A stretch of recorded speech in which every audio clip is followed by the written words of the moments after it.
नमस्कार। मौसम चला हुआ चैनल पर आपका स्वागत है। बात करेंगे राजस्थान के मौसम के बारे में।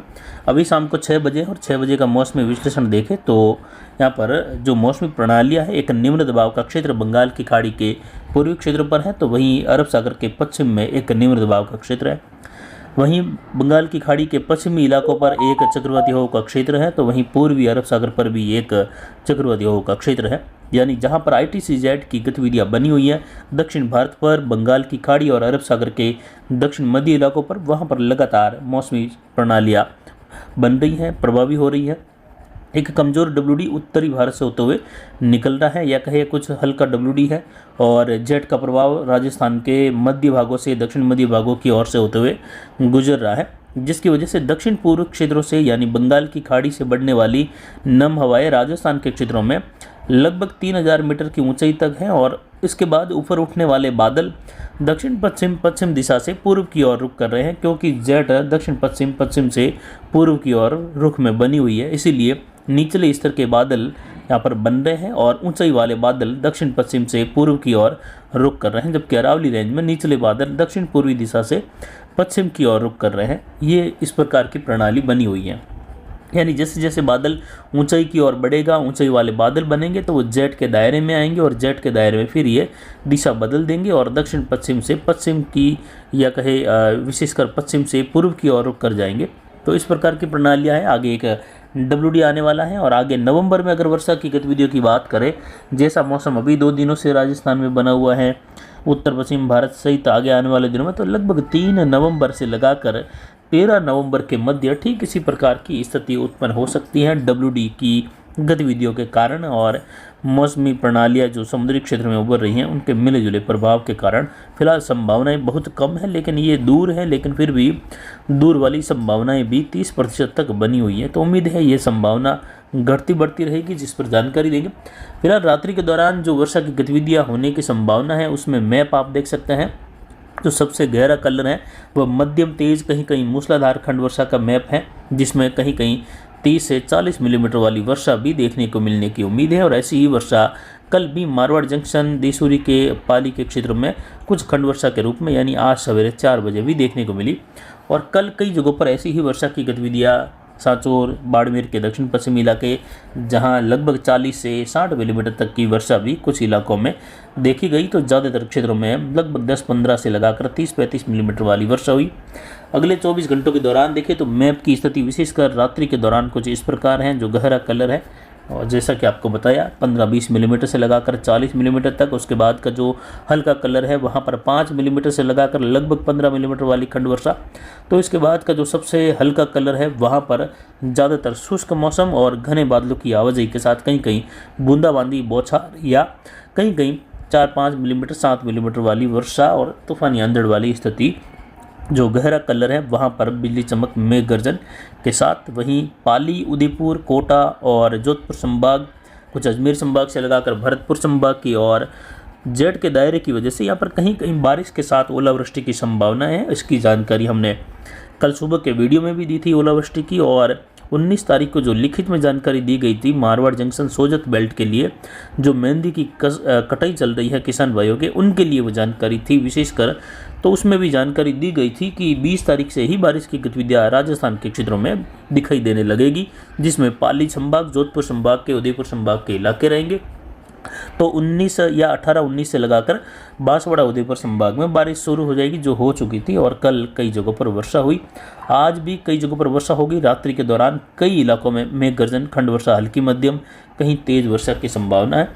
तूफान की स्थितियाँ देखें तो लगभग चौथा सप्ताह चल रहा है जब हमने ये बारिश की गतिविधियाँ बताई थी कि तूफान की संभावना 18 से लगाकर 28 अक्टूबर के मध्य है।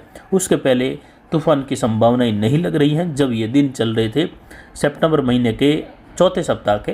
तो उस दौरान ये जानकारी दी गई थी। लगभग 4 सप्ताह होने को आए हैं, और अब जो है बंगाल की खाड़ी में अगले 48 घंटों के दौरान एक डिप्रेशन, डीप डिप्रेशन की कैटेगरी का सिस्टम उभरने जा रहा है, जो पूर्वी बंगाल की खाड़ी पर निम्न दबाव के रूप में है। और ये अगले 72 घंटों में तूफान बनने की बहुत अधिक संभावना है, और ये तूफान बनकर उड़ीसा और आंध्र प्रदेश के तटीय किनारों पर टकराने की संभावना रहेगी, जिससे यहाँ पर बारिश की गतिविधियाँ भारी से अति भारी, या कहे कई जगहों पर भीषण वर्षा भी देखने को मिलने की संभावनाओं के तहत तूफानी हवाएं देखने को मिलेगी और आने वाले दिनों में इसकी जानकारी देते रहेंगे।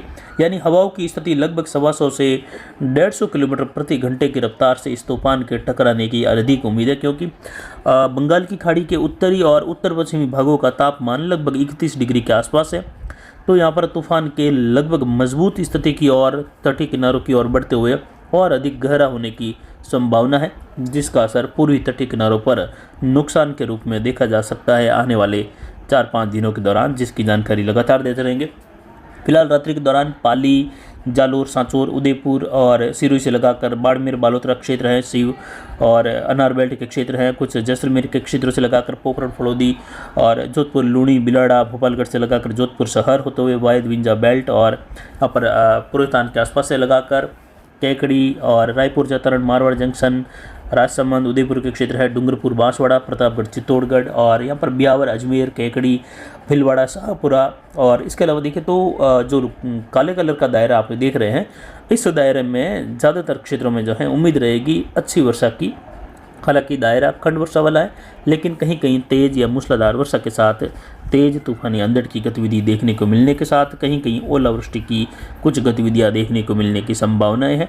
जबकि जो लाल कलर का दायरा है वहाँ पर बादल काफ़ी इलाकों में बनेंगे, घने भी बनेंगे, जिसमें जैसलमेर के, बाड़मेर के पश्चिमी, उत्तर पश्चिमी इलाके हैं, जोधपुर और फड़ौदी के इलाके हैं, नागौर, कुचामन, डेगाना बेल्ट से लगाकर, जहाँ कई जगहों पर जो है वर्षा की गतिविधियाँ होगी खंड वर्षा के रूप में। कई इलाके शुष्क भी रहेंगे, तो इन इलाकों में भी हल्की मध्यम, कहीं तेज़ या कहीं कहीं जोरदार मूसलाधार वर्षा और तूफानी हवाओं की स्थिति रहेगी, जैसे कि यहाँ पर कई इलाकों में देखने को मिली थी, बाड़मेर के इलाकों से लगाकर मध्य इलाकों में पाली संभाग के, वैसे ही स्थिति इन क्षेत्रों में भी कहीं कहीं होने की संभावना जयपुर, शिवकर संभाग और अजमेर संभाग के नागौर, कुचामन, डेगाना बेल्ट के मिले जुले क्षेत्रों में। तो कुछ संभावना यहाँ पर अनूपगढ़, बीकानेर के क्षेत्र हैं, कुछ झुंझुनू और चूरू के इलाके हैं जहाँ कहीं कहीं खंड वर्षा की संभावना मध्यम तेज। जबकि पीले कलर के दायरे में आने वाले क्षेत्र गंगानगर, हनुमानगढ़, अनूपगढ़ के चूरू के क्षेत्र हैं, कुछ जैसलमेर के पश्चिमी इलाके जहाँ ज़्यादातर मौसम शुष्क और कहीं कहीं हल्की मध्यम, एक-दो स्थानों पर तेज, लेकिन ज़्यादातर यानी लगभग पीले कलर के दायरे में 90% तक क्षेत्रों में मौसम के शुष्क बने रहने की संभावना है, 10% क्षेत्रों में वर्षा। जबकि लाल कलर के दायरे में देखें तो लगभग 40 से 50% तक इलाकों में वर्षा की गतिविधियाँ चाहे हल्की मध्यम हो या कहीं मध्यम तेज या मूसलाधार इस प्रकार रहेगी। जबकि काले कलर के दायरे में लगभग 80% तक क्षेत्रों में हल्की मध्यम वर्षा और इसी में 80% के दायरे में ही कहीं कहीं मध्यम तेज, कहीं कहीं मूसलाधार वर्षा। जबकि 20% तक क्षेत्र उम्मीद रहेगी कि बौछार या बूंदाबांदी के साथ शुष्क बने रहने की संभावना रहेगी। ये रात्रि के दौरान संभावना है। रात्रि के दौरान अधिक संभावनाओं में पाली संभाग, जोधपुर संभाग, उदयपुर संभाग, अजमेर संभाग और बांसवाड़ा, कोटा और जयपुर संभाग की ओर वर्षा की गतिविधियाँ होने की संभावना है, जिसमें विशेषकर दक्षिण पश्चिमी मध्य राजस्थान के इलाके हैं। और ये कल 22 और 23 के दौरान भी कुछ खंड वर्षा राजस्थान में होने की संभावना अलग अलग क्षेत्रों में कम होती हुई स्थिति में रहेगी। तो फिलहाल अभी की जानकारी के लिए इतना ही। नमस्कार, जय हिंद, जय भारत।